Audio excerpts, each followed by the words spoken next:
Galway over the league over the last, in my own time, 20 or 30 years.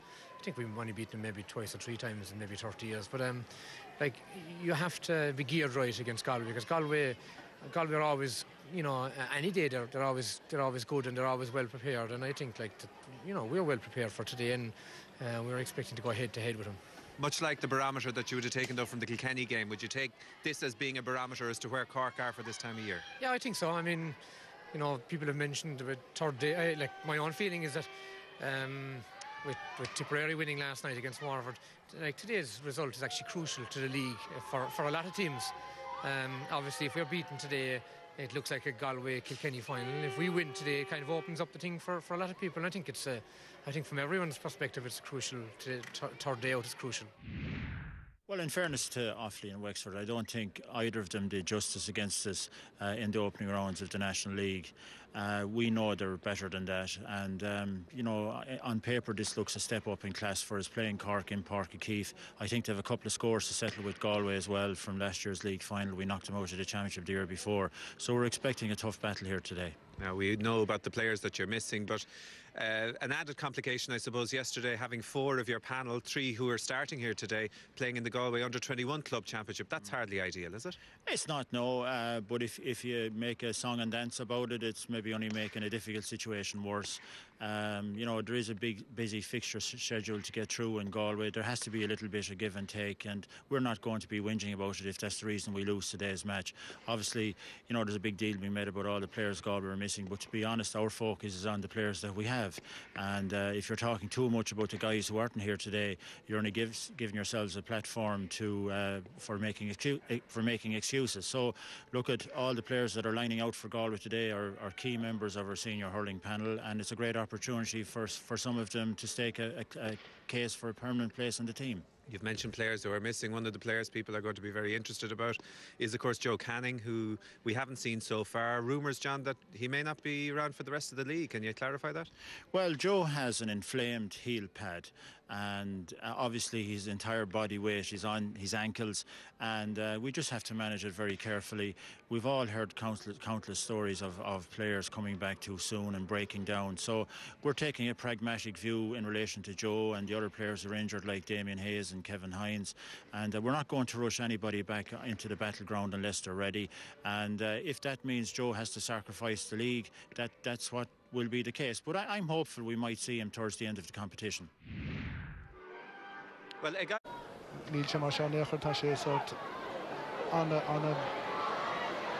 Maul gedíise. Se dat Tanya na go steach in steach hier go go sé fórin hier an ach áirlí an boltasin agus sin rá Hansen is se chool atá chu ar stréig na gaiilehí. Agus tá Jacob. Muid clíán an sin tá Pat Hargan agus burst na sáil agus bud sí goití bhaid tá Gerard O'Halloran hier an sin duine an leid bhí gimmar faoi bblion agus fi. A gréibh club na gaiilehí. Ach a bouta shot, I fáte, I ordiche, agus I buinte head tres ná freshen Cian McCarthy. Well, sin scored ná, agus ceapas go rinne Gerard O'Halloran ná na bhain sin mar a hóg sin di roid atá Hargan ach, you know. Deis ríiste de haine, Tímogo tá David Hayes, Ferrell tá fáil an deisiniuv. Sos fin clíhon Andy Smith go steachon ach a buinte an bouta sin.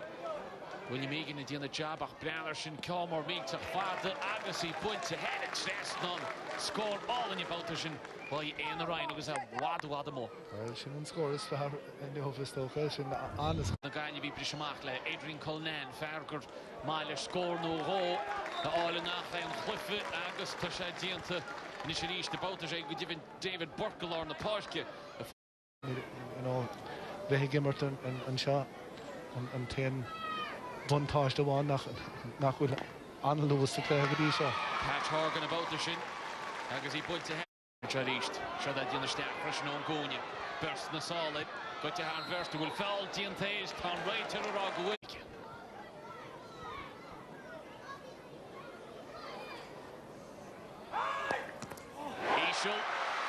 Ísisiil go Joe agus níos am an neapasí steach is a dáchas tar a gúlpáide a chéile chu eapasí tá sí cléocht níos an neangach agus Cork go goitin cín.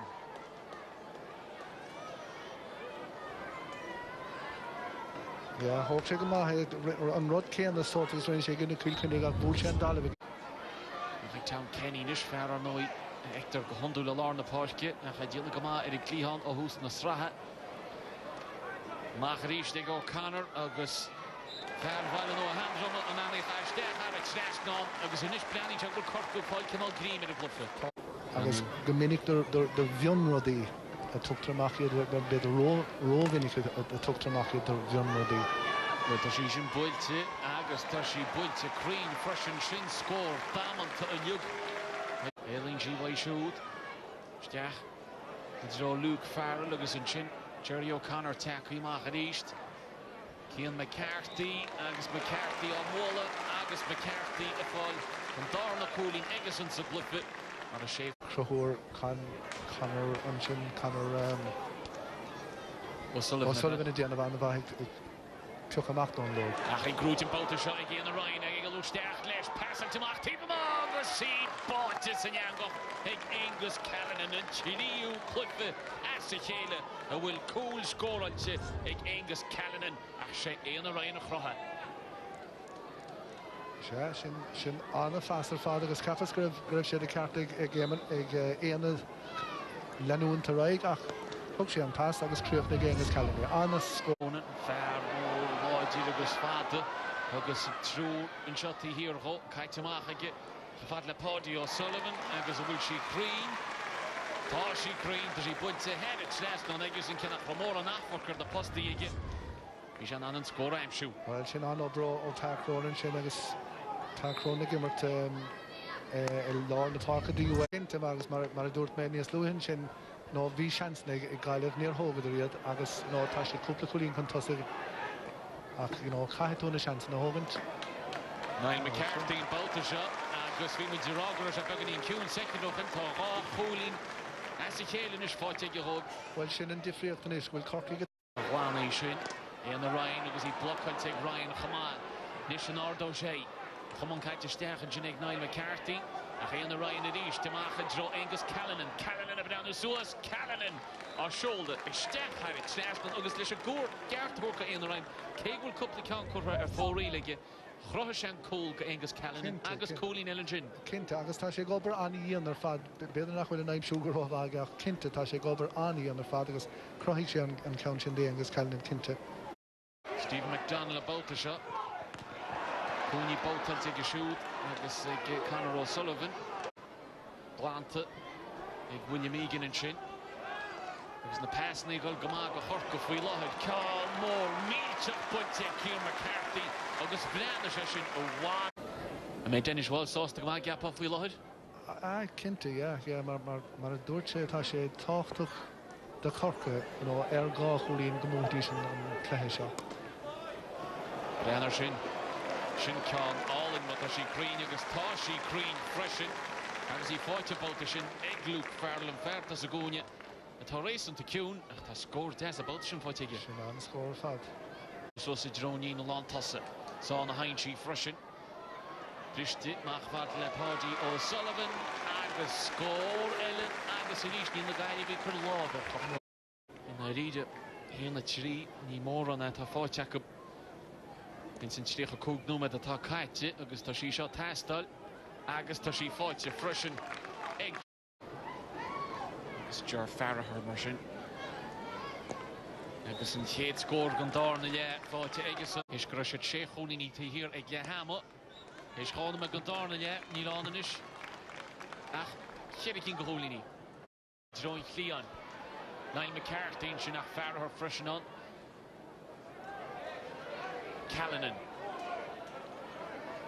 Adrian Callanan brenn suas chamá agus Callanan chafada le Farrahar a ríis agus sin ceann mór míteach builte bhaid Farrahar agus í builte head ó ceann tuirt. sé níos na sí Rúte Cork a ríis Tacrónin in dina gomá agus Cian McCarthy an tá mar tar Cian ar fad builte isteach ag Niall McCarthy agus head tá sí goite Trí cholín aimsí ige in san darna le seo, chéad cín ar fad sa glufa go dtí seo, benín cúgiú ceann, tá an bratín bag bána go le náirtí mar sin sinnín cúgiú, tá go isteach an lína le hosach sin an anna bhrisise bhaid, Andy Smith about the shot. Will Andy relay score a hain far for Tumna. Agus tá sí buinte Harrit last on again. Agus Tom Barnes in the Dona Generi Halo. Agus Gain Johnny of Boski Rivig Yahama Agus Nish. And the guy you be Jeff the Ashington Bluff shot at Jerry O'Connor. Fair Violin O'Handrum, a Moira Cleon, Terry as Lorna Park. Agus couldn't check. Shrieky the whole lady is in the porn in east. Le Soul, the Hunyalagus job, Carsty in it. The English Callan and a Washgal. It's Brian Hollow, didn't you know at top? David Burke. Fairly Fumash, Steph, and shows the post. Action. Augustin, Leachna Himmer. The Vadney is Dane or Fad. She shot like Hanawan if it is in the horn yet. Agus a bhfuil green tá mar sin ní teige san freisin sub le fit. Puck sé Hamilton san géad yeah. Agus tá sí seo green Cameron Céanna. Mar mór Cardigans na solid. Mach tras an fad le Callanan. He builte Callanan. Agus he builte green freisin. Ní letrop ach ein Hanawan in east. Agus fianú met vantan seo. Jar Farrar a réiteach. And then puck sé seo a hóigeal. He builte Ege, agus he builte Harrit last night. Cash Horgan to take him off. When she saw Father Toshi, go saw Green, Martian, Tyne Cork. Then again, so did in the guy of it. It's Leganzi of the shave, a Green Ege. So Bucky Sheeranish. Into Rodney Ryder-Lesh, Niall McCarthy, Tiech, because pirouettes and Ayrton Tegeson. Agus Shelley and Flitted Kunike Froshnege. Stach Tavis to go for the O'Sullivan in East to go O'Sullivan at Orange. O'Sullivan and Annika Harrit. The Sebastian, David Burke about the shot. She's a drone Honia. He fought to Froshin, he's in Shin, and Joe Gantley. Gantley at Orange, will she Crean? Toshi Crean, Shin score all in my Joe Gantley of a mo. Look off to left, piece of it in the forward. Crean Nick Hatabach, the was a face Torun the Hammer and shot. Or Haby Kerrusa. The guy you came to put the can small room to that. Patience at Cork with East, Mahagan, because Mahunin Sheetson. Green, Eddie Bluff a shot. Possession, point to go all in white pack, Cronin about the shin. Top David Burke, August pack, Cronin. Tagger Javadla, Andy Smith or did it. Smith, the brown is also Jerome Honia. Rooney Babija Sposh and Jeanette Gantley. First I can, second row, and will can Elephant Joe Gantley. Target Jibin. Agus in ish, Gach Holy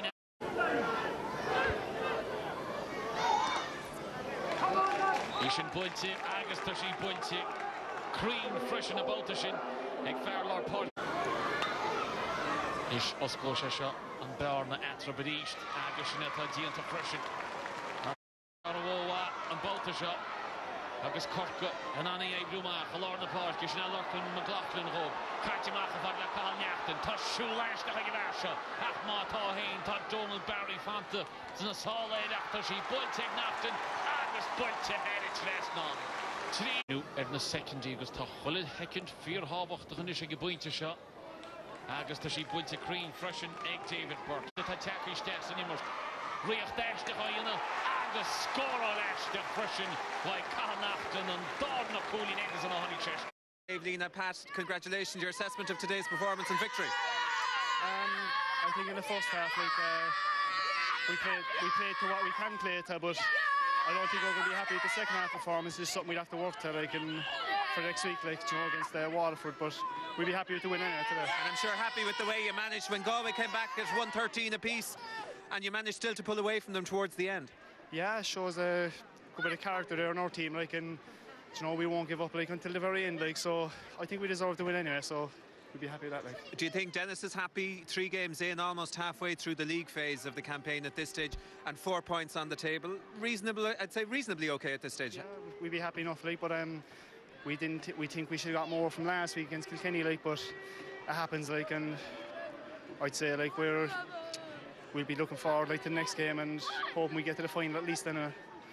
Good morning, Pat. Congratulations. If you take the manner of today's game, if we had kind of maybe lost that game after being in the driving seat at half-time, that would have knocked a bit out of us. But I think even we've taken double out of it because of the fact that we came back and drove on and we made a good few changes. We've 7 changes from the team in Nolan Park to today. So substitutions doing very well, so that augurs well for the future.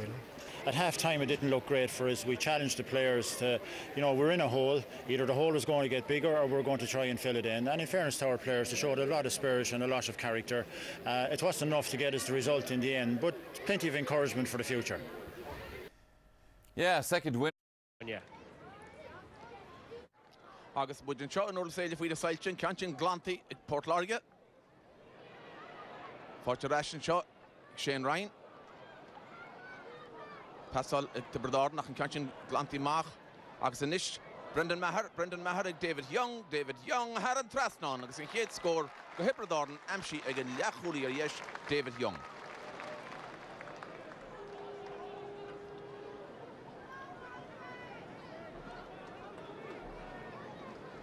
Crinnes Braille ar on sinige. Trasnin na Párca. Brick Welch. Agus Johnny Nagel.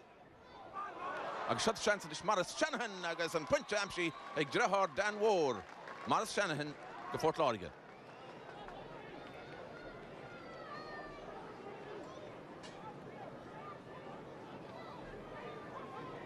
An happa sé yes. Port Larga is a glanú an tlitter amach. Truck job Ginty and Chin. Farlord Párca. Brendan Maher about.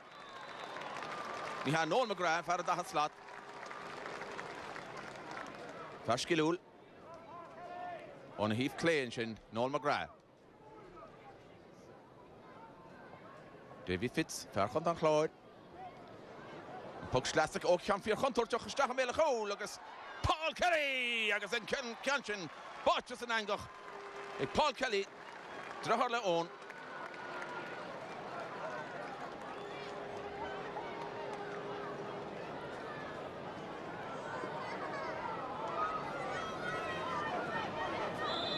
Well, vier Foxlaste gebracht wie aan. Agus nur a hitching Kanchin en Noas.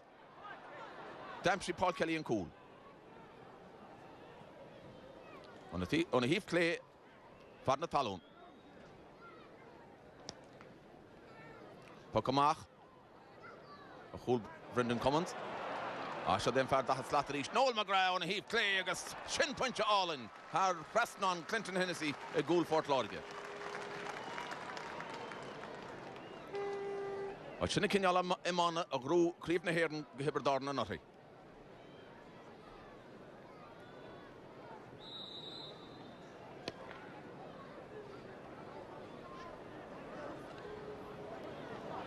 Port Larga is ar an ansaí, pass Allen isteach.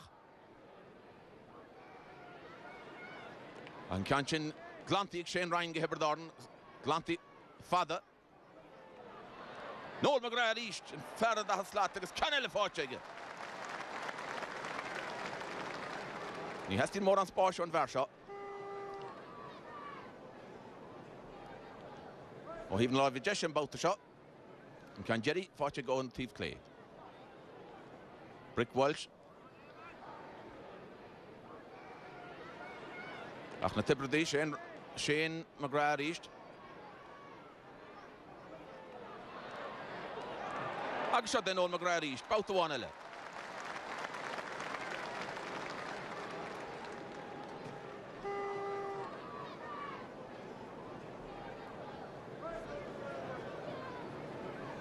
Well, punchy slacht to the Forchege. Back on him the inish at Davy Capon. Canchin Glanty Brick Welch and Shinga Fort Larga. So they Pádraig Mahoney. Canchin Curry's Chachige, Lena Lantassi, Shanahan, Passarash, Richie Foley. Agus punch in the heat here, Forchig, Richie Foley, Faradah slot. Well, Slum punchy Amshia Gahanahin on the Puckany Sira, Ach Shinkan all in on Immert, why Richie Foley. Much heaving alive with Jesha, Ax on a heave, Yesh Hain, go hard, Ax go Crane, har fast on Brendan Cummins, a goal Tipperary. Agus an Yachuli Lornish, Pádraig Maher, Chirta Ruhur, and Far Lodger. Brenner Shinma Ruhur, Gentig, Friedel Lord, Agus and Punch Amshi, again Yachuli Lord, Pádraig Maher.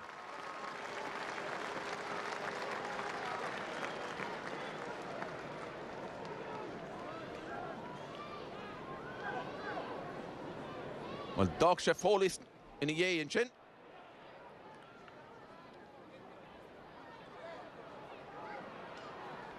Gerard Ryan, pass Stach. Cancha Forti, Pa Burke leis a beth. Agus an Quincha Forti, Brendan Maher. Brendan Maher of our Lord Parke.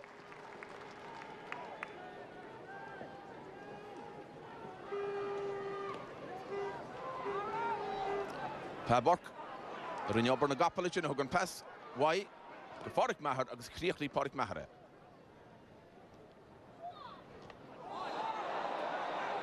Well, Chonik Mudge Actor and Shin, Archer Tarniu come on Gafion.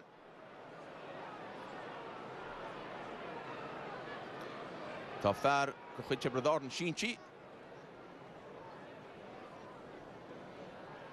Ferta Shinchi, Gajevin Garrod Ryan. Agasin, Carta Jarag, Bruntigan, Rachel, James Owens and Shin. Arar Fort Lorge, Shane O'Sullivan. Fairlord Park, Gibrigan Fork, Shane O'Sullivan. Peck with the Riste. Well, hadn't you know some Moloch? And Shin, no some Moloch or Garrod Ryan. I guess, Jan Clifford, Port Lorgan was in his Tivachle, Kira Arjeg, Canchin Glanty in the Tipperary. Brick Welch at the Machley, and Krug goes a jigger. Shine Prendergast, oh Lord the Park, Gus and Kate scored Fortune, Seamus Prendergast. At an issue again, Wadney's Fujamach or Holder Brador number of issues again. On the heave Jeshin Chin and Lon Tessie, Seamus Prendergast.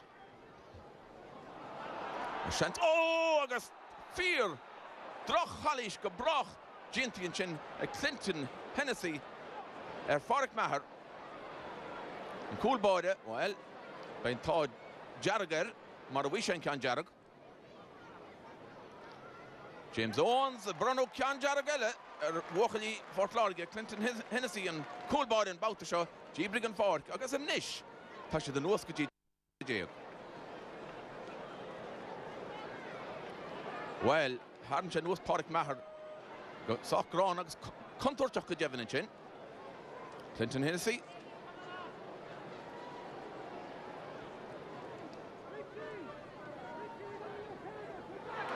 Davy Fitzenish. The Tipperary, oh, Canchin Black Culture, Jazz and Chin, and that's Fort Lorge, and pass all of when you get in it. Axel score, Amshi, Richie Foley, about the 1 Ella. Agus Neil should have got a light sheet now, Kahu and Toal your staff. Shine Richie Foley, Agus and Farshaw, had of a crinner fanny here. Declan Ryan and Chin. Brendan Cummins, Lesha Bukamach. Oh, and Gowal Gebrach and Chin, Brendan Maherson here. And pass took his Stahige. Axon score, Amshi, Gehibradorn and Chin. Noel McGrath reached Ella, Farada Hatslat.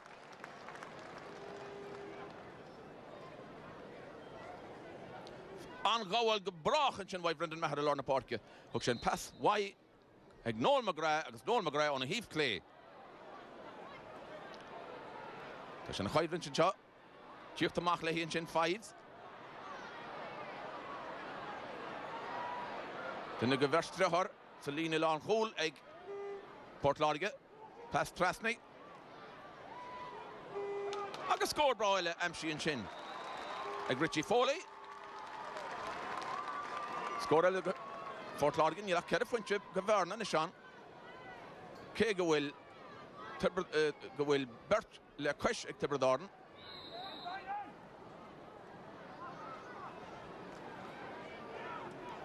Pass the Mach and Chin, Garrod Ryan. Agus Punche Intoch Amshi and Chin, Noel McGrath, Canella Foss. Against Sorry Money Shaw, Farada Slat, Noel McGrath.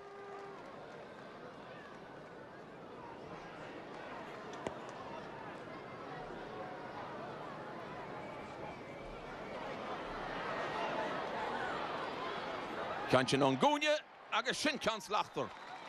Benny Dunn bout the shot. And Chana the Hanikistach. Shane Benny. Farwell Antahiega. Damse sé cean ag glyfa ceannis na héir na Naichil chuine mean fór se caite chama. Cean teosteach sa gúne. Sin é David Young inis. Glantaí maithige. Iachúlaí ar dheis. Ach an teile forte reis. So é Portláir inis. Ó na híomh clé cean bhlóite. Tomás Ryan. Tomás Ryan. An sin go Portláirge. Michael Brick Welsh a rinne obair na gapal fear láidir. Agus críochnaí Tomás Ryan. Well, sin, an adog sé James Owens, it a crowd live lenny chéile. Cliffa vi Tanya Vach go Devon, scored Jerry, tak intervention Hena fiche. It's Tipperary, and once again it's Pa Burke. Fine score. 8 for the night for the Thurles. So then Tip claiming their first win of the current league campaign. Or so far we know the Tip are only loosening up the gears, if you like, at the moment, but still they probably needed that win because they don't want to be going through the league campaign, obviously getting beaten every time. Yeah, Declan Ryan, the team will be happy that they got a win. But it's funny, Michael, even though they won by 5 points, Waterford were down to 13 men, and they never actually put Waterford away in the game. Now, Waterford still kept in the game, even though they never looked like winning it after Sullivan and Clinton Ince were sent off. But Tip will be happy to get back on track, and they have some marquee hurlers the whole time. They're going to still take some beating at the end of the season. They will, of course, but of course, as Liam Sheedy knows very well, Liam, there's always kind of demands down in Tipperary, and the fans don't let you go too long without a few wins. No, yeah, it's an important victory for the team, you know. But I mean, there was a good performance overall last night. You know, Noel McGrath tagged on 7 points in play again last night. Per Burke chipped in with 8, 3 of them from play, so that's 15 points between the two lads. And great to see Owen Kelly coming on again, you know, yeah, and sure, nipping these 2 points in the second half. So there's a huge amount of positives for Declan and the lads to take out of last night, you know, and I think it's awfully up next now. So, you know, that'll, if it's a good win again the next day, gets them back in the run in the league.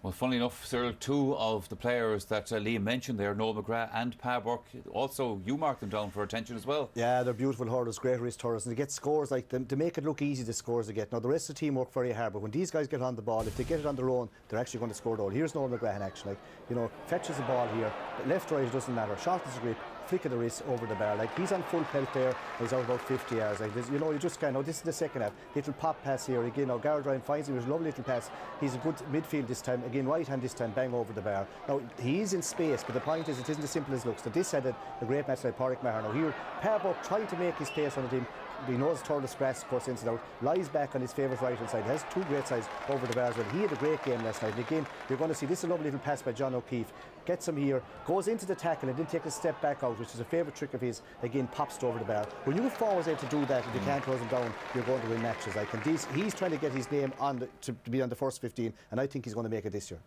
We were talking about some of the incidents that we saw there in the game in Tullamore a little bit earlier on. There was a few incidents last night in Thurles as well. 1 or 2 of them, sir, had us drawing in a sharp breath. Yeah, well, I think it's pretty clear for the ref and 2 of them anyway what happened last night. Like, Shane O'Sullivan isn't really dirty. He times his pull here completely wrong. Whether it's the lights or not, Mike, because the ball is coming down high, there is a black spot. Now, he was completely out in his pull and he comes down on top of Garrett O'Ryan. So, like, you know, the ref hadn't any chance. It's a strike on top of the head. He has to go. But it upsets the game completely. And he doesn't make any bones about it, he goes off. But this one is kamikaze altogether. This is Bonner Maher. Now, this is dangerous. So you could break your neck here. I don't know what Clinton Hince was thinking of. If he just tried to shadow tackle, the lights there for sure. Even put his body in it. But like this is dangerous. And again, he knows that he has to go. That's a straight red. So at this stage, effectively speaking, there's over 20 minutes left. Waterford are down to 13 men, and so there's no way they're going to win. Now here, I think Paddy Staple is very lucky here, because Tomás Ryan is running through again. That is a dangerous tackle, and the way things are going, Paul Cullen goes in as well, and he no need to do that. He gets yellow. Now, Paddy Staple done as well. I think the Waterford crowd would be thinking that he should have got a red, so he was lucky that he actually stayed on the pitch. But it wasn't a dirty game, but them head-high tackles, no one wants them. If you do that, you're looking for a card. Ah, sure, yeah. Just to go about this on the radio this afternoon, and one of the parts of the discussion was about nighttime hurling, under lights and all that kind of stuff, because obviously it's very attractive to the crowd, but there can be an issue there. Yeah, and I don't know, is it as attractive to the crowd maybe as we think. You know, there was a small crowd in Thurles again last night. You know, Tip and Kilkenny played in the first game.